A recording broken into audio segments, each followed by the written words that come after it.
Et pakas on 52 korttia, pataa, hertaa, ristiä ja ruutua.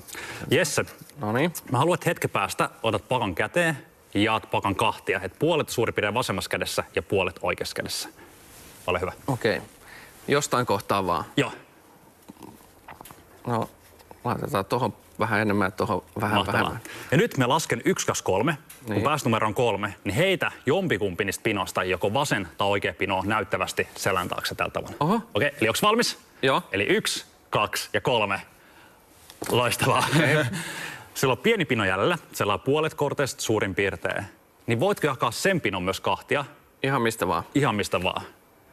No, tollanen. Ja nyt on suurin piirtein 1/4 vasemmassa kädessä ja suurin piirtein 1/4 oikeassa kädessä. Joo. Nyt sama homma. Me lasken 1, 2, 3. Kun pääsen numeron 3, niin heitä jompikumpi niistä pinoista selän taakse. Okei. Eli 1, 2 ja 3. Aika huono heitto olisi pitänyt näyttävämmin. Ja mielenkiintoista, tässä olla sama käsi. Kato vaan. Nyt sä Tässä haluat mä sen. pinkan itselleni. Joo, Tässä on ehkä muutama. sellainen 6, 7, 8 korttia. Niin me laitan kortteja ton pöydälle. Niin voitko sanoa jossain kohtaa 7, kun haluat, ennen kuin tää pino loppuu. Eli sano vaan 7, kun haluat. 7. Tää kortti kohdalla. Yes. Jos ostat seuraavan, tää olisi ollut patakasi, mutta et ottanut tätä, vaan pysäyt tämän kortin kohdalla.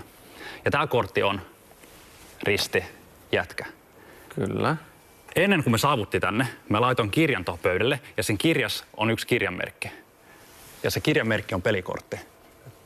Ja se on täsmälleen risti, jätkä, minkä valitset.